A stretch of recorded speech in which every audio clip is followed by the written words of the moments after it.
Well, my friends, thanks for stopping by here to ask the Chimney Sweep.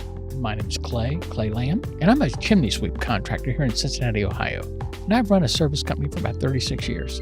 I've had my own issues with some OSHA problems in the past. I wanted to make sure that you listen to some of the takeaways that I really think are important with Jim Brewer's and my interview. One of the things I really like is the way Jim has the buy-in from the employees. It really is important when you have the employees say, there's part of this decision, what needs to be evaluated. And I thought that was a really good start to build this thing up. I guess the next thing would be to assess the risk. What was the important issues? It could have been climbing, it could have been fall protection. There was a number of different issues. Jim pretty well explains that, what his vision is, what needs to be done here. The next thing was what safety needs were used. What is it going to be? Harnesses, helmets, fall protection? And he really comes up with a great list of things. But remember, it's the employees that brought this about. Let's get into this podcast. My name is Jim Brewer. I'm the owner of the Magic Sweep Corporation in Chesapeake, Virginia. We're primarily a chimney service company. We've been in business since 1978. Today, we're going to talk about a process known as job hazard analysis. Okay, Jim, why don't you unpack that? What the heck is job hazard analysis? What is it? So, what is a job hazard analysis? We look to identify the hazards, figure out a way to reduce those hazards to acceptable levels. First of all, let's define what a hazard is. Pretty simply, a hazard is an event that could cause harm, injury, or illness to you or others. And then a job hazard analysis is a technique that focuses on job tasks to identify hazards before they occur. There's some risks that maybe we just can't eliminate entirely. For example, we're chimney guys. We got to get on roofs from time to time to do our work. There's a risk anytime you get on a roof. We gathered all the employees together in a room. We tried to identify our top 10 hazards. Figured we'd start there, get the big ones under control, and then move on to some others. Hey, Jim, why don't you really unpack that a little bit more for us? When I say unpack, could you peel that back a little bit? What do you mean as far as some of these job safety analysis? What are they? Let's go step by step so we all get a good grip on this. And folks out there, if you haven't got your pens and paper, you're going to miss a really good class. So really take some notes. Or if you're driving down the highway, when you get home tonight, you might want to listen to this and actually present it to your service people and see if you can really stimulate them to think of some good ideas to create some job safety analysis within your company. Come on, Jim, let's bring it.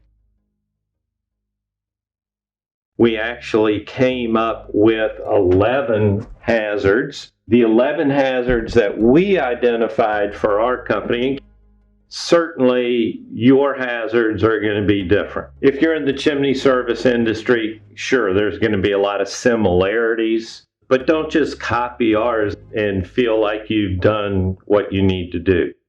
You really want to gather your troops, get them together, make it a relaxing, comfortable atmosphere so that everybody is brainstorming and talking freely.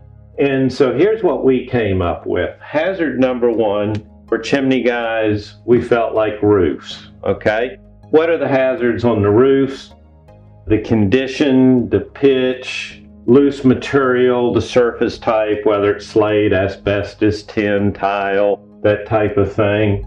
Hazard number two for us was dealing with ladders, setting them up, carrying them, power lines, holes in the ground, uneven surfaces, slippery surfaces, kick-out hazards, damage to the ladder, things like that.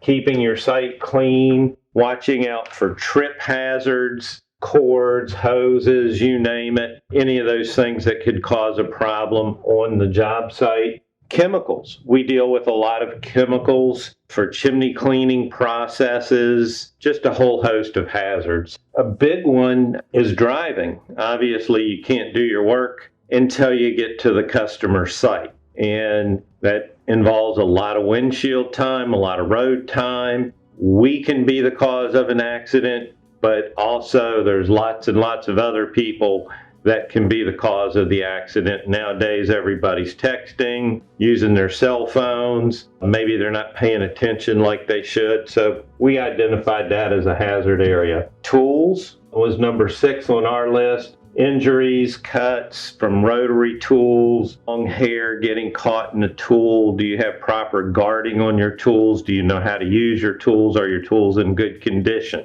Animals, insects, and spiders. Sometimes our work takes us in attics and crawl spaces, maybe lots of potential animal hazards there. Weather can be a big factor. Lightning, snow, ice, rain, all of these things just make our job much more hazardous.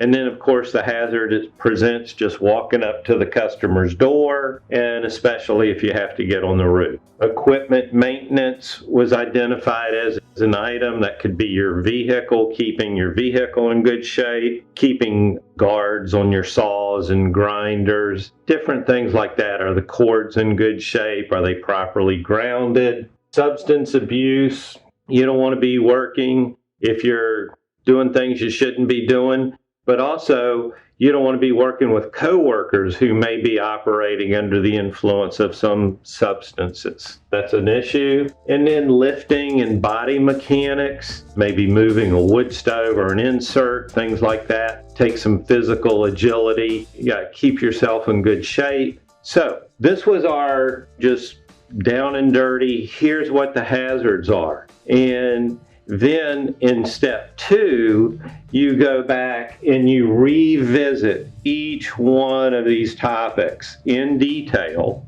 Say, okay, now let's spend a morning talking about these roof hazards and coming up with some solutions to work safely. So thanks. I hope this was meaningful for you and you got something out of it.